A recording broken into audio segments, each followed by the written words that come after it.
The village was a place where outward beauty spoke louder than the heart within, where a spotless face and bright garments were considered signs of honor, and any hint of dust or blemish was enough to make whispers ripple through the crowd. Every morning, as the sun lit the clay walls and the market came alive with colors, people looked one another up and down, judging silently by the smoothness of skin, the shine of hair, and the neatness of clothes. In such a place, appearance was everything, and those who could not afford fine cloths or who did not glow with oils were treated as though they belonged to the shadows. It was in this world that the young girl lived, her steps light, her spirit unbroken, though her garments were simple and her hair often undone. She carried herself with a quiet grace that could not be hidden, yet this very humility made her the target of mockery. To the villagers who measured worth in polish and wealth, she was invisible at best and laughable at worst. Her days were spent in small labors. She fetched water from the stream, she gathered herbs from the fields, she helped old women with their loads. Her hands, though rough, carried a gentleness that even children trusted. There were moments when her smile shone brighter than the coins flashing in the merchant's hands, and though some hearts were moved by her kindness, few dared to defend her openly, for to stand with her was to invite ridicule. She was known as the girl who had nothing but her humble clothes and her clear eyes, yet inside those eyes lived a depth that neither dust nor cruel words could soil. Still, in a place ruled by appearances, humility was seen as weakness. The wealthy young women laughed at her when she passed, pointing at her faded garments, whispering that she was fit only for the dirt under their sandals. The men, proud and boastful, ignored her presence unless it was to send her on errands unworthy of their wives or daughters. Even children, learning quickly from their elders, called her names in the marketplace, throwing bits of husks or pebbles at her feet as if to remind her she did not belong among them. It was a cruelty that settled into her daily life, but she bore it silently, never lashing out, never answering insult with insult. What the villagers did not see, or perhaps refused to see, was the quiet strength inside her. She knew that beauty was fleeting, that polished skin could wrinkle and silks could tear, while kindness left a mark that time could not erase. When she walked past the well and saw her reflection, she did not see shame. She saw her mother's eyes, her father's patience, and the small hopes that kept her heart alive. But humility in a world of vanity often breeds cruelty, and whispers soon turned into schemes. Some among the villagers, driven by pride and envy, thought her too calm, too resilient, as though her lack of shame was a challenge to their very way of life. They believed she needed to be humbled publicly, made into an example so no one else would dare walk with dignity without the armor of wealth. And so, while she rose each day with the sun, ready to serve, unaware of the sharpness growing in their hearts, others began to prepare for a spectacle. They would not be satisfied with mere whispers or passing laughter. No, they would soil her completely, take her purity and drown it in shame. In their minds, it would prove once and for all that she was nothing, that her calmness was not strength but ignorance. What they did not know was that the dirt they planned to pour over her head would not be her undoing. For in trying to disgrace her, they were planting the very seeds that would one day bloom into beauty far beyond their shallow understanding. In the silence before the cruelty struck, the air itself seemed to hold its breath, as if even the unseen spirits of the land waited for the moment when shame would transform into wonder. The girl moved through the village as if she were part of the earth itself, each step gentle, each gesture deliberate, carrying a quiet dignity that no amount of poverty could diminish. Her hands, though calloused from labor, were soft when they touched the petals of wildflowers, smoothing over leaves as if to whisper encouragement. In the mornings she would rise before the sun, slipping quietly from her small, worn home to tend to the garden patch behind her dwelling. It was nothing extravagant, merely a few herbs, some hardy vegetables, and a scattering of wildflowers that had taken root against the fence, yet she nurtured them as if they were treasures beyond measure. Her care was meticulous. She pulled weeds with patience, watered the soil with a gentle hand, and spoke softly to the sprouts as though her words carried sunlight and warmth. By evening, the patch glimmered with freshness, a small oasis of life that stood in stark contrast to the dusty streets of the village. Animals too felt the draw of her gentleness. Stray cats that slinked through alleyways would brush against her ankles without fear, their tails flicking in quiet contentment.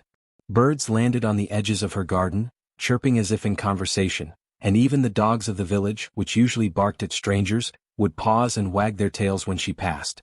She carried scraps of food for them, not in abundance but with sincerity, and the creatures recognized her as someone to be trusted.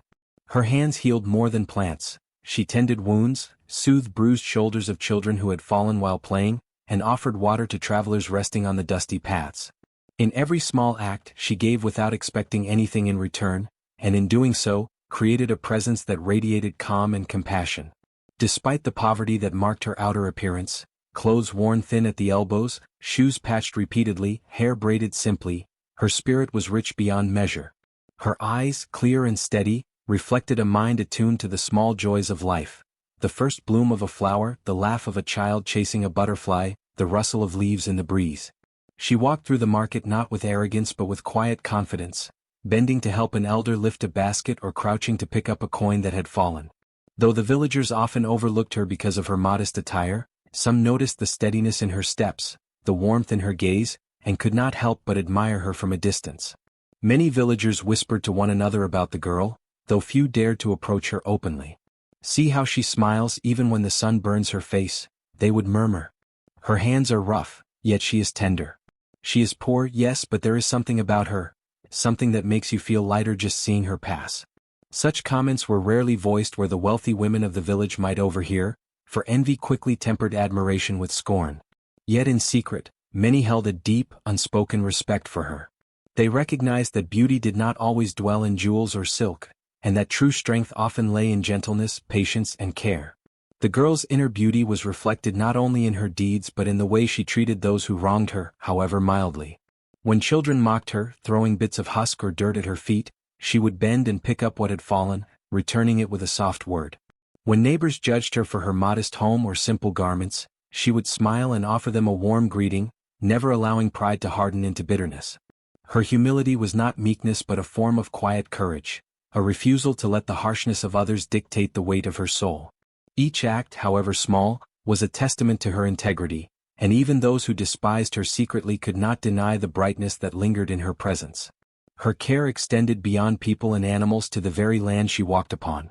She would gather litter from the streets, sweep away ashes from burned fires, and ensure the path to the well was safe for the elderly who traveled to draw water. Children often followed her, not out of obligation but out of fascination with her steady grace. She would kneel beside them, teaching them to plant seeds or mend torn clothing, showing them that even in a world where cruelty often overshadowed kindness, there was a way to nurture, protect, and grow. Even in the harshest moments of her life, when the stepmother's eyes glared with envy or her stepsister whispered cruel taunts, she carried herself with unwavering dignity. Her back was straight, her movements unhurried, as if she were a tree rooted firmly in the earth, bending but never breaking against the wind. Poverty had not hollowed her spirit. In fact, it had refined it, sharpening her awareness of beauty, of resilience, and of the profound strength that lies in gentleness. Every smile she offered, every hand she extended, every life she touched became a quiet rebellion against the cruelty around her, a reminder that the essence of a person is measured not by wealth or status but by the heart that beats within. By evening, when she returned to her small home, exhausted from a day of labor and care, the village often caught glimpses of her as she paused in her doorway, silhouetted against the dimming sky. The golden glow of the sunset seemed to cling to her shoulders, the faint aroma of blossoms from her garden drifting around her. Even the villagers who had mocked her throughout the day felt a pang of admiration, whispering to each other that she carried something rare, a beauty untainted by the harshness of their world. And though the girl herself remained unaware of the full extent of their admiration, her life of quiet giving continued, sowing the seeds of wonder that would one day bloom in ways none could foresee. The stepmother watched the girl from behind the folds of her silken curtains, her eyes narrowed with a cold, calculating light. Every day she observed the way the girl moved through the village, gentle yet confident, kind yet unassuming. The girl's quiet grace, her natural charm, and her unshakable humility seemed to draw the admiration of everyone around her. Villagers whispered secretly about her inner beauty, the soft glow in her eyes, the gentle way she helped the sick and the poor. The stepmother felt the sting of envy in every glance they threw her way, a silent accusation that her own household had produced someone inferior, someone lacking in wealth and cunning, yet superior in virtue. Each whisper she heard of admiration toward the girl felt like a dagger to her pride. The resentment, which had simmered quietly, began to boil, forming a dark determination that she would no longer be overshadowed. The stepsister, young and impressionable, caught the currents of her mother's envy and allowed it to fester in her own heart. She had long envied the girl's attention from the villagers, the smiles that seemed to follow her wherever she went, the respect even children seemed to show her. Each compliment the girl received felt like a slight against her, each kind act a reminder of her own inadequacy. Guided by her mother's whisperings, the stepsister's envy transformed into active malice.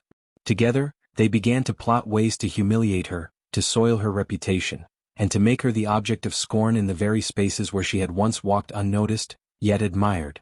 They believed that if they could publicly disgrace her, break her spirit with shame, then the admiration she commanded would vanish, replaced by ridicule, and their own pride would be restored. Days passed with them whispering behind closed doors, drawing up plans with meticulous care. They observed the girl's routines, noting when she gathered water, when she tended her small garden, and when she walked to the market. The stepmother's mind churned with schemes, each crueler than the last, until one plan rose above the others, a symbol of their intent to humiliate: dirty water. They would pour it over her head in full view of the villagers, a gesture so vile that it would stain her physically and socially. It was not just water, it was a message, a declaration that no one without status or wealth could hope to stand in dignity in their village. The stepmother smiled at the thought, imagining the girl's shoulders drooping under the weight of humiliation, her head bowed, her spirit crushed in the eyes of the very people she had once inspired. The stepsister, eager to prove her loyalty and eager to see the girl suffer, volunteered to carry out the act, while the stepmother provided guidance, ensuring the timing was perfect, the moment public, and the effect devastating. They waited for the busiest day in the marketplace, when traders and villagers would gather in one space, the hum of gossip and commerce amplifying every action. The girl, unaware of the storm brewing, went about her chores, her hands busy tending the stalls, her eyes serene, her movements fluid and unhurried. Every smile she offered to the villagers, every nod of acknowledgement, inflamed the stepmother's envy, making her pulse quicken with dark anticipation. When the day came, the stepmother and stepsister followed her at a distance, hiding among the crowd. They watched as she greeted an elderly merchant, helped a child find a lost coin, and straightened the stall of a poor vendor. The villagers, engrossed in their own dealings, barely noticed the pair lurking nearby, waiting for the precise moment to strike.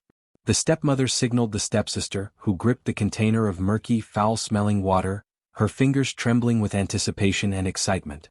In that instant, all the malicious planning, the whispered conspiracies, and the secret envy coalesced into action. With a swift movement, the stepsister poured the dirty water over the girl's head. It spilled down her hair and shoulders, soaking her simple garments, mixing with the dust and sweat of the marketplace. The girl gasped, shocked at the sudden assault, and the villagers turned toward the commotion. Some laughed nervously, unsure of what to make of the scene, while others murmured in surprise. The stepmother, hidden among the crowd, felt a cruel satisfaction at the sight. She expected the girl to collapse in shame, to flee with her head bowed, to disappear into the shadows of embarrassment. Yet even as the water dripped from her hair, the girl did not cry out in anger, did not lash out, and did not retreat. Her face, though wet and streaked with grime, held a quiet serenity, a calmness that seemed to defy the intentions of the women who had sought to humiliate her. The crowd, initially unsure, began to notice this strange poise. There was no fear in her eyes, no desperation, only a deep, abiding dignity that radiated even through the filth that covered her. Some of the villagers, who had come to admire her quietly from afar, felt a pang of respect and awe at her composure, a feeling that the stepmother had not anticipated and could not understand. Anger surged in the stepmother's heart as she realized that the girl's spirit had not been broken. The stepsister, too, recoiled slightly, uncertain as she looked at the serene figure before her, realizing that their weapon of humiliation had failed. But in the minds of the malicious pair, the next moments were not yet over. They would continue to find ways to disgrace her, to crush her dignity, to remind the village that humility without wealth could be controlled and dominated. What they did not yet see, however, was that the water, the very symbol of their cruelty, would not remain a tool of shame. For in the depths of the girl's sorrow and resilience, the dirt began to hold a secret, a quiet magic that would turn mockery into marvel and cruelty into blossom. By the end of the day, the girl walked through the marketplace, her soaked garments clinging to her, her hair dripping, yet with a presence that seemed to glow faintly despite the grime. The villagers whispered uncertainly as they watched. Some feared the strange aura surrounding her, some admired the calmness that defied humiliation, and the stepmother's plans began to falter even before their next cruel steps could be taken. It was a small beginning, the first act in a story where intent and reality would diverge dramatically, and where what was meant to shame her would instead sow the seeds of wonder. The moment arrived with a cruel precision. In the center of the bustling marketplace, the stepmother signaled her daughter, who stepped forward with a container of murky water, thick with filth and sediment, its surface reflecting the sunlight in a sickly, oily sheen. The girl, unaware of what was coming, bent over slightly to arrange her small basket of herbs, her hands steady, her thoughts occupied with her simple chores. In that instant, the stepsister tipped the container, and the foul liquid poured over her head, spilling down her hair and soaking the thin fabric of her worn dress. The stench hit first, a heavy wave of decay and mud that clung to her skin, making her shiver. The villagers froze for a moment, unsure whether to laugh or look away. Then laughter erupted, sharp and cruel, echoing across the stalls and alleyways. Children mimicked the act, throwing scraps of mud in imitation, while older villagers whispered, shaking their heads at the audacity of the stepmother's plan. The girl trembled slightly, her small body quaking under the weight of humiliation, but no scream escaped her lips. Her silence was not defiance but a quiet endurance, a calm surrender to the injustice, as though she understood that words could not undo the cruelty inflicted upon her. The water continued to drip, pooling around her worn shoes, mixing with the dust of the marketplace. Her hands, sticky and dirted, clutched at her basket, trying to keep it upright, yet the liquid seeped into every fold of her clothing, staining it beyond repair. The villagers leaned in closer, some recoiling at the stench, others emboldened by the spectacle. The stepmother's face shone with satisfaction, certain that her plan had succeeded, that the girl's spirit would be crushed under the weight of public shame. Even the stepsister giggled nervously, pleased with herself, believing the humiliation complete. But as the girl stood there, the dirt heavy upon her shoulders, something strange began to stir in the air around her. The filth, once a symbol of cruelty, clung stubbornly to her, yet it seemed to shimmer faintly under the sun, as if tiny sparks of life were hidden within the muck. She did not notice yet, too stunned by the act itself, but the first whisper of magic, the quiet defiance of the innocent, was already at work. The marketplace, filled with jeers and mockery, became the stage for a transformation that neither the stepmother nor the villagers could have anticipated. Though her body was covered in grime and her heart weighed by the injustice, the girl remained upright, her eyes steady, absorbing the laughter and scorn without breaking. The act of humiliation, intended to degrade her completely, instead set in motion a change that would astonish the village, turning the very dirt meant to disgrace her into something wondrous. And in that moment, even as the villagers mocked and sneered, the seeds of an impossible miracle had already begun to take root, hidden within the layers of filth that clung to her like a stubborn cloak. The girl stood amidst the marketplace, her body dripping with filth, her clothes clinging to her thin frame, yet it was not the physical discomfort that pressed most heavily upon her. It was the cruelty of the hearts surrounding her, the laughter, the mockery, the callousness of those who should have known better, who should have guided and protected her. She let her tears fall quietly, softly, almost inaudibly at first, not in loud wails but in steady streams that traced the lines of her face, catching flecks of dirt in their passage. These were not tears of self-pity, they were tears for the darkness that could dwell in human hearts, for the envy, malice, and spite that had been poured over her as surely as the dirty water itself. Each drop seemed to carry with it a memory of the injustices she had faced, a record of the whispered schemes and cruel words, the harsh hands that had once shoved her aside, the steps that had tripped her, the eyes that had measured her value against wealth and beauty.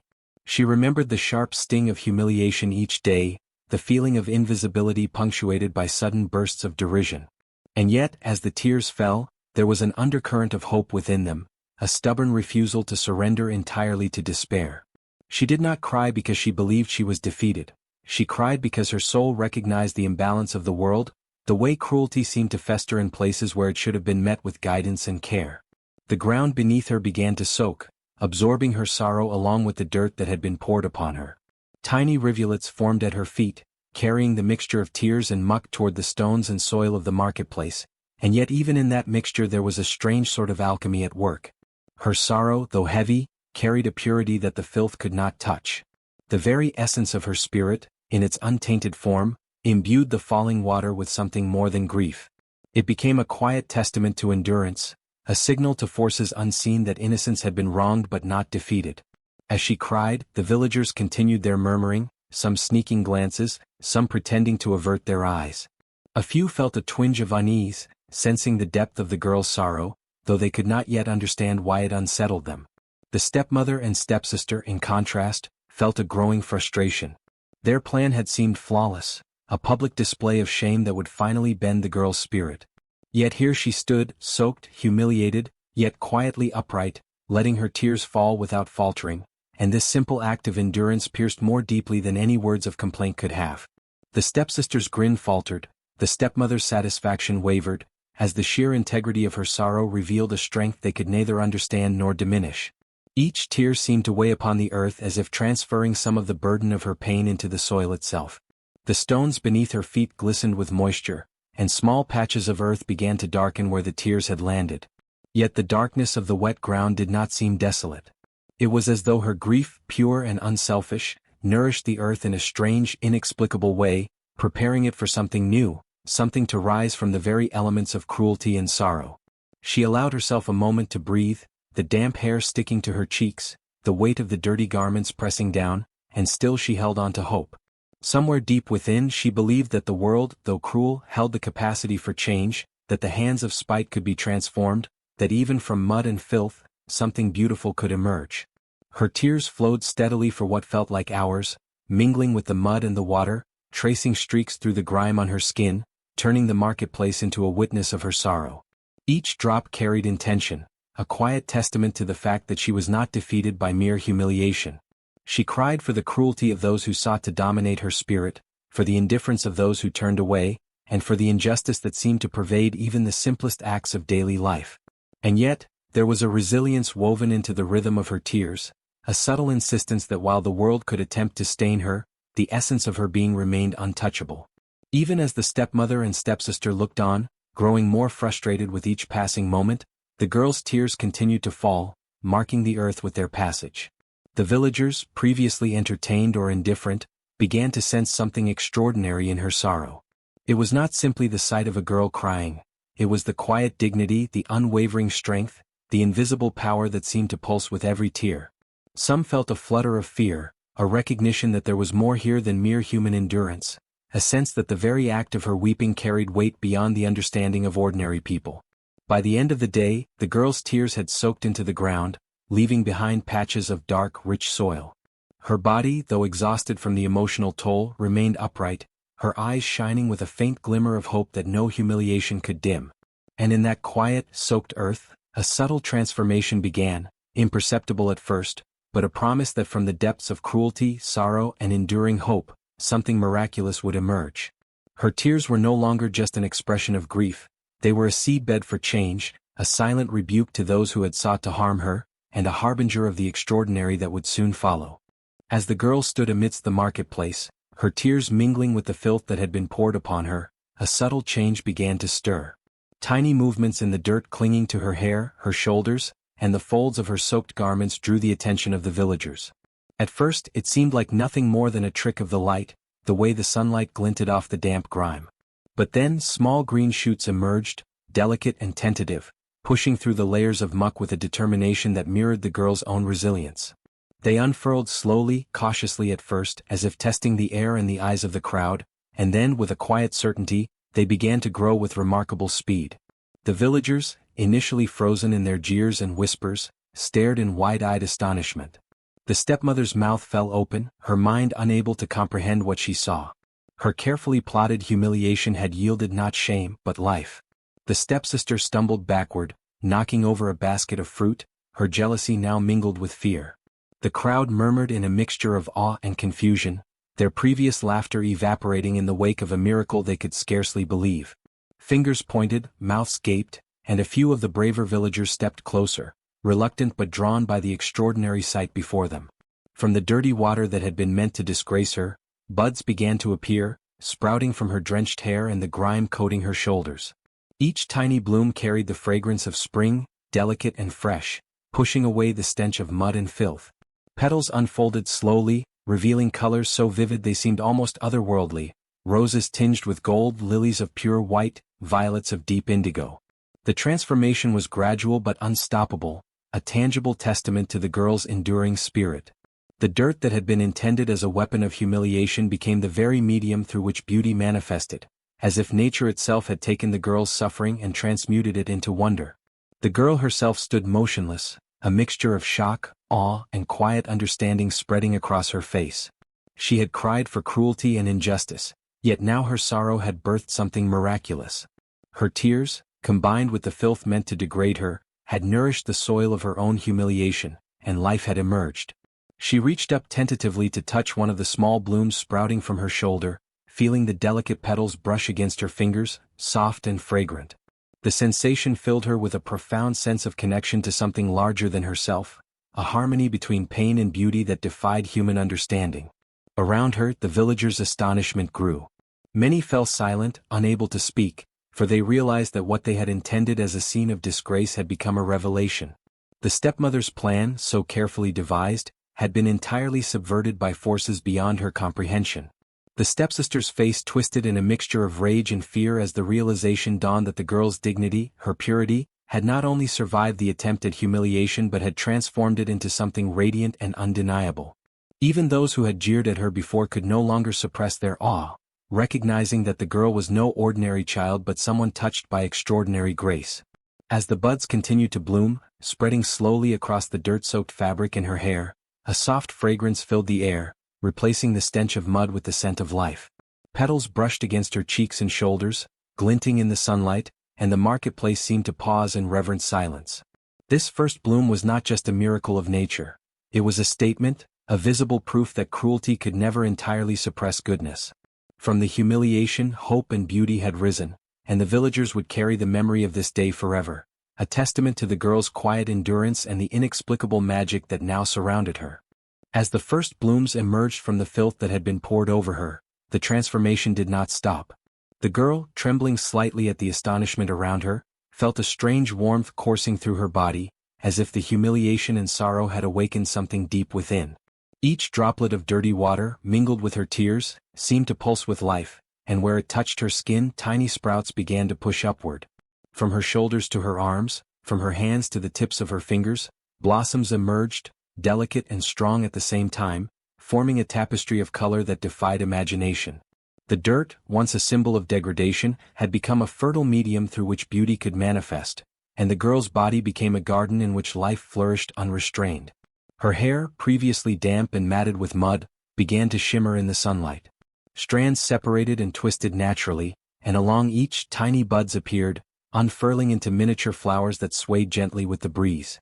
It was as if her very essence had merged with the earth, drawing vitality from the soil that had once been used to humiliate her.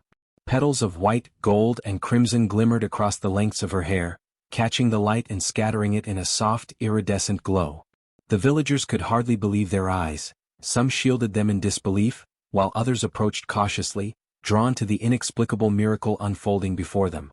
The girl, once humble and unnoticed, now radiated life and beauty in a way that no words could capture. From her arms, blossoms grew in clusters, trailing down like living bracelets. Each flower carried the faint fragrance of morning dew and sunlight, a sweet and subtle perfume that replaced the foul odor of the dirty water. Her hands, previously cold and trembling from the shock of humiliation, now seemed to pulse with energy as buds crept along her fingers, curling gently around her wrists like delicate vines. Her skin, touched by the magic of the blossoms, glowed faintly, a soft radiance that seemed to emanate from her very being. The transformation was both miraculous and serene, a living testament to the power of endurance and purity over cruelty and envy. The villagers, who had come expecting to witness her disgrace, now stood in silent awe. The marketplace, once filled with mocking laughter and cruel whispers, had become a cathedral of wonder. People craned their necks to see the girl, their eyes wide with disbelief, their mouths silent in reverent astonishment. The stepmother and stepsister, in contrast, felt a surge of fear. The plan they had concocted, the act intended to humiliate and subdue, had backfired in the most extraordinary fashion. Every attempt to degrade her had been transformed by forces beyond their comprehension into a celebration of life, a radiant display that revealed the true power of the girl's resilience and spirit. The transformation spread across her torso, where patches of dirty water had clung most stubbornly. Each droplet turned into a blossom, some small and delicate, others larger and more pronounced, creating a living mosaic of color and fragrance across her body. It was as though the humiliation she had endured had been absorbed and alchemized into beauty, each flower a symbol of suffering transmuted into grace. Her shoulders, chest, and back were now covered with intricate arrangements of petals, forming natural patterns that seemed almost purposeful, as if guided by unseen hands. The girl moved slightly and the blossoms swayed, releasing faint trails of scent that drifted across the marketplace, intoxicating in their subtle sweetness. Even her legs and feet were not untouched by this magic. Tiny flowers grew along her ankles and calves, some crawling up toward her knees, forming garlands that highlighted the delicate lines of her body. Each step she took seemed to scatter petals like a soft rain, leaving trails of color behind her. The villagers watched, mesmerized, as the girl became not just a human being but a living, breathing garden, glowing under the sun with an ethereal light that seemed to radiate from her very soul. The stepmother's rage and fear intensified, while the stepsister's envy twisted into a knot of despair, powerless against the miraculous bloom that had sprung from intended humiliation. By midday, the girl had become a spectacle of unearthly beauty, every inch of her body a testament to resilience, grace, and the mysterious power of transformation. Her hair was now a cascade of petals, her arms and torso adorned with blooms, her legs wrapped in garlands, and the air around her perfumed with the faint, intoxicating fragrance of her living garden. She did not boast or show pride. Instead, she moved gently among the people, her presence serene and radiant, inspiring awe and reverence. Those who had mocked her now stepped back, humbled by the miracle, while others whispered prayers of gratitude, unsure whether they were witnessing the touch of the divine or the power of nature itself. In that moment, the girl was no longer merely a victim of cruelty, she had become a vessel of life and beauty, a living testament to the power of purity and endurance. Every drop of dirt that had been meant to shame her had been transformed into petals, each petal a mark of triumph over malice. Her glow, subtle yet undeniable, illuminated the marketplace, and for the first time, the villagers recognized that true strength and beauty often arise from the most unexpected places, nurtured by suffering, courage, and the quiet persistence of the human spirit. The moment the girl stood fully transformed, her body a living garden of blooms and petals, a profound silence fell across the marketplace. The laughter and whispers that had once filled the air vanished entirely, replaced by a collective gasp of astonishment and awe. The villagers, who had come expecting to witness humiliation and perhaps even entertainment at her expense, now found themselves in the presence of something far beyond ordinary understanding. They stared, mouths agape, at the spectacle before them, struggling to reconcile what they saw with the world they had known. Every petal, every delicate bloom, seemed to pulse with a subtle life force, radiating not just beauty but a palpable sense of purity and grace. Some of the older villagers, the ones who had long studied the old stories and listened to the whispers of ancestral guidance, dropped to their knees. Their minds were flooded with visions of legends, of blessings bestowed upon the innocent and trials overcome through endurance and virtue. To them, this display was unmistakable. The girl had been touched by the ancestors themselves.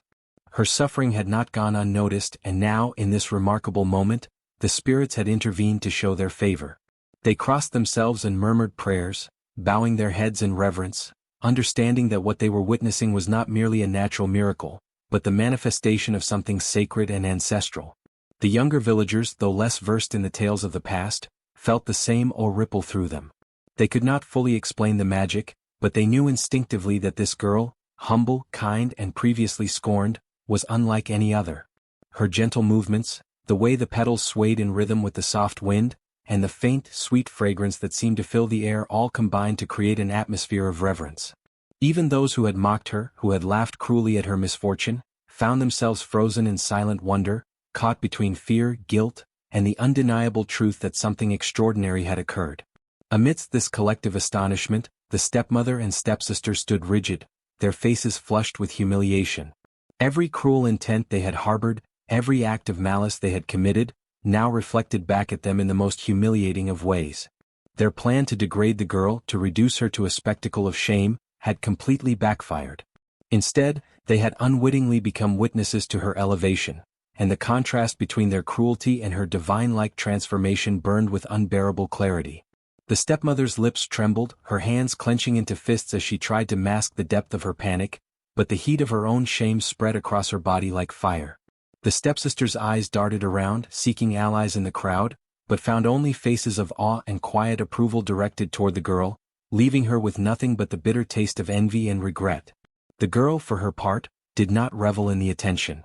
She moved slowly, deliberately, feeling the petals brush against her arms and shoulders, and the soft tendrils of flowers woven into her hair.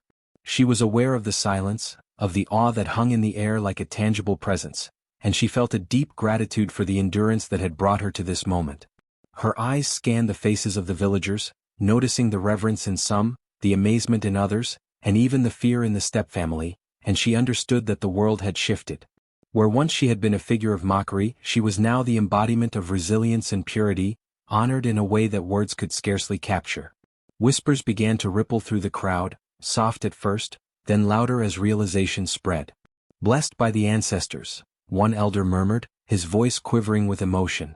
"See the power of the innocent," another added, kneeling to touch the earth at her feet as if drawing strength from the miracle itself.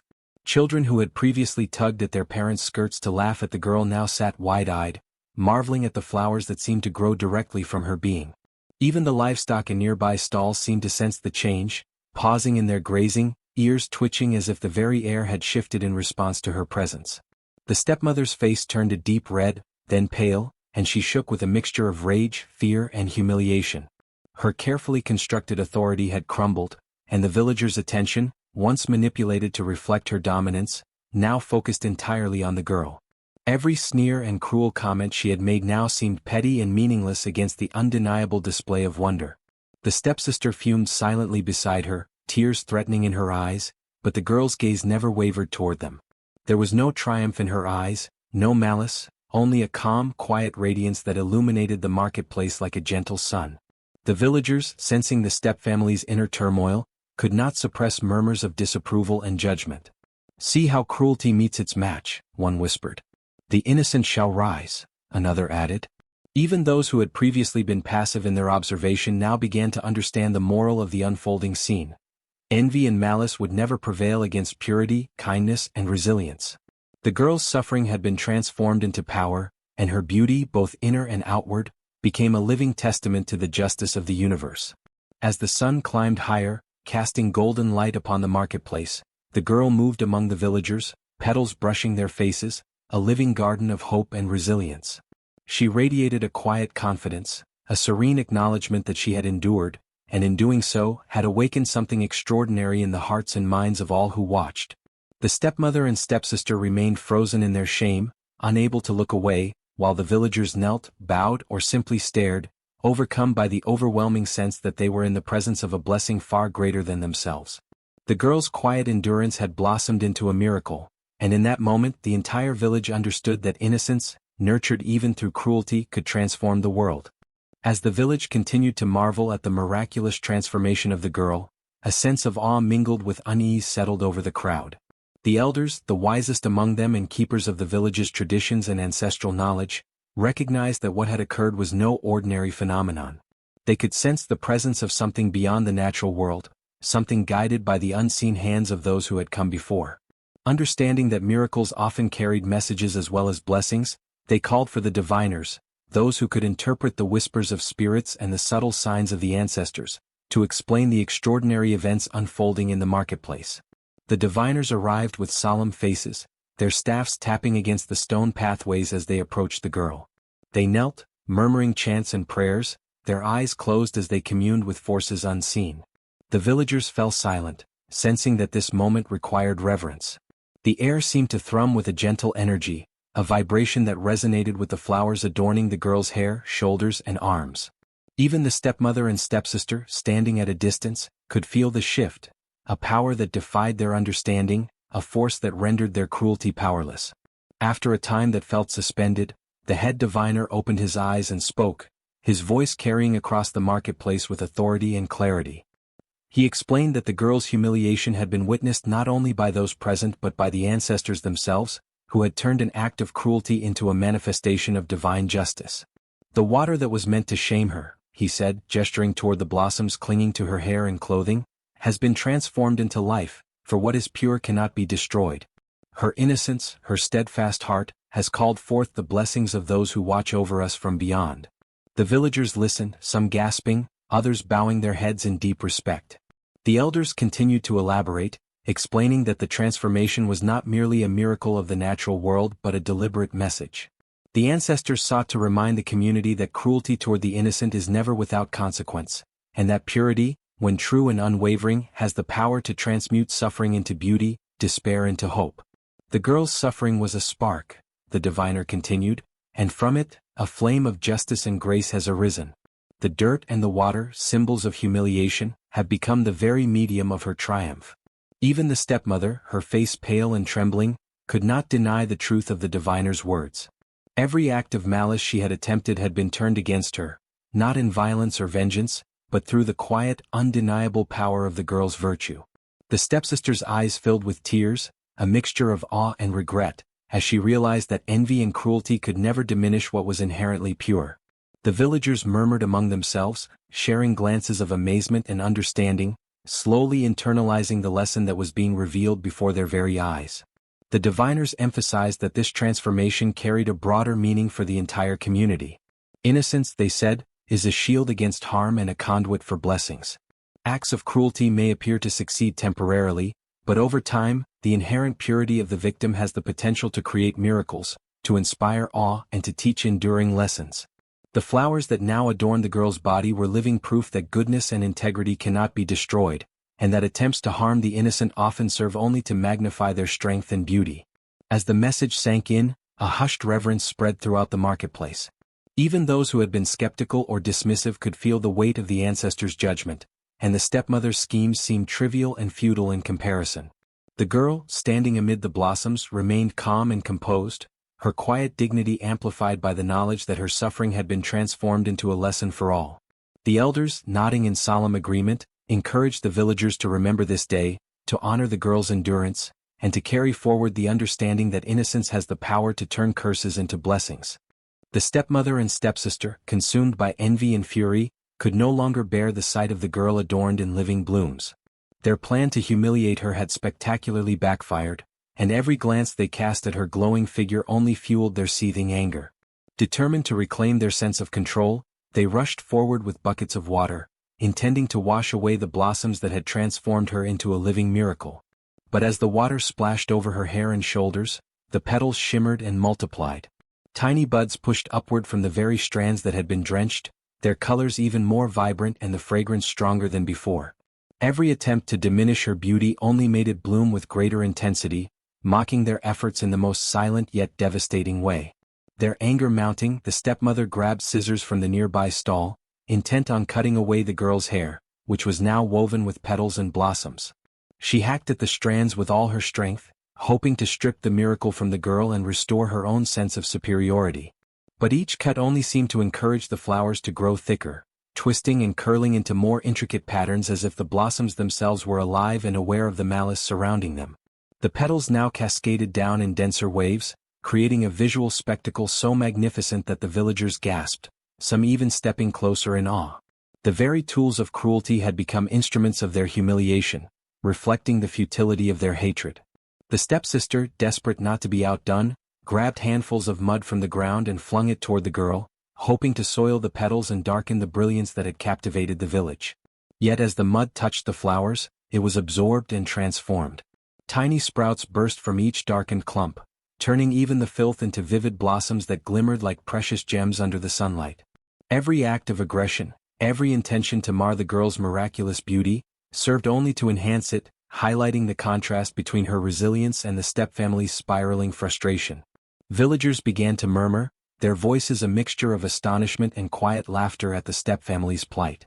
What had once been a powerful household, enforcing status through cruelty and intimidation, now appeared ridiculous and weak.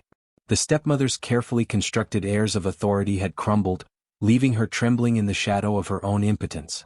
Her eyes darted from the radiant girl to the villagers who now openly stared, whispering that the ancestors had chosen to bless the innocent and punish the cruel. The stepsister, once proud and haughty, now looked small and petty, a figure swallowed by the brilliance of the very person she had sought to destroy. Each failed attempt to humiliate the girl further emphasized the magical reversal of fortune. The flowers, petals, and blossoms became not just symbols of beauty but emblems of justice. The more they tried to wash, cut, or soil them, the more the girl seemed to rise above their malice, almost untouchable, her serenity a stark contrast to the rage and desperation of her tormentors. Her calm presence, the way she moved lightly among the crowd without a flicker of malice in her eyes, made the stepfamily's failures appear even more grotesque. The villagers, sensing the moral clarity in the scene, began to point out the obvious truth: cruelty never triumphs over innocence. The more the stepmother and stepsister sought to impose their will, the more apparent their moral ugliness became. Their faces, twisted in fury, their gestures frantic and vain, became a visual mirror of the consequences of envy and malice. In contrast, the girl's calm dignity and the endless blooms that adorned her reflected patience, purity, and the quiet power of enduring goodness. By the afternoon, the stepfamily's rage had reached its peak, yet every effort to subdue the girl's miraculous transformation had failed spectacularly. The petals and flowers swirled gently around her, untouched by anger, unharmed by cruelty, and more radiant than ever. Their own appearances, so tightly bound to vanity and envy, were now overshadowed by the natural beauty they had sought to destroy. The villagers could not contain their awe and whispered amongst themselves, recognizing that the girl had become a living lesson. Hatred and cruelty rebound on those who wield them, while innocence, patience, and purity flourish even in the harshest of trials.